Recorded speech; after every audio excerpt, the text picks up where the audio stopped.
Good morning guys, hope you're well. It's the 11th of May today and I'm here to do a follow-up video to the one I posted last week, which was 3 things that British culture could steal from Catalan culture. Today I'm here to do the reverse, 3 things that Catalan culture could steal from Britain, just for fun. I've even made a list just in case I was going to forget or something like that. So the first thing I'm going to talk about is the idea or the concept of a quick working lunch or grabbing a snack at lunchtime. In Britain, for example, you can go into any supermarket or shops like Greggs. Only if you're from Britain will you know what I'm talking about with Greggs.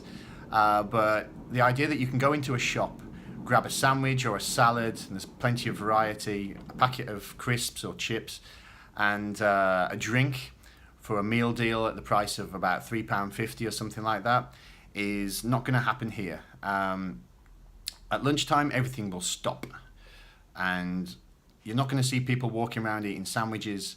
You're not going to see people going into the supermarket and coming out with a meal deal. If you walk into the supermarket and say, how can I get a meal deal with sandwiches and chips, they'll say, well, the bread's over there, the meat's over there, and you can get drinks over there. Packets of crisps, you can get the big family packs. They won't sell them individually. It's a very small complaint, but I would love to just have some more convenience food so that I could just pop into the supermarket, grab something quick, come out and eat it on the move. You do get some funny looks though. If you're walking up and down the street here eating a sandwich, people will look at you like, what is he doing? You know, what's the matter with this guy? So definitely more convenient, fast, but not hamburgers, fast food, but just sandwiches, salads and stuff that you can run in, grab, and get out quickly. That would be fantastic. The second point that I'm going to make, it's not really a criticism, honestly.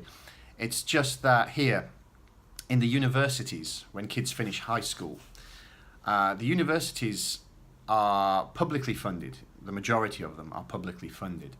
So you don't have to pay to go miles away from home. And most people don't. Most people will stay in their hometown and just commute, especially here down to Barcelona, and there's actually a university technical college here in Mataró. And most people will stay and they'll do their higher education in their local town, which there's nothing inherently wrong with, but I think a great big part of being a young person in the United States or in Britain is that when you get to 18, not everybody, but a lot of people will go away and live alone independently when they're 18 until the age of about 21. And I think, at least for me, it was a fantastic experience. I met some wonderful people and it allowed me to actually stand on my own 2 feet for 3 years. You're still getting your financial help and stuff from the government and from parents, working a little bit in the summers. But I had a great time and it really did help me become an adult. Physically, anyway. Mentally, I'm not so sure. But here that just doesn't happen. They will stay at home and go and study at university in the same town where they live. Again, nothing inherently wrong with that, but I think for young people it's great to get away and live away with friends, provided you do it in a controlled way. The third thing, this one's a bit more serious and it makes me sad talking about this one, and that is the working conditions in offices. A lot of the time here, people will work ridiculous hours in the offices. Thankfully, I'm not really affected by this because my job has very specific random hours. But the people who work in offices, I would not want to do it here. I'll be perfectly honest. They're at their desks extremely early and they finish extremely late.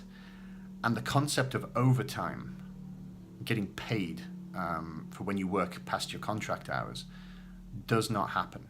Like, most people will just accept it. Well, we have to work, so we're going to stay in the office for as long as we need to. And I couldn't disagree more with that attitude, honestly.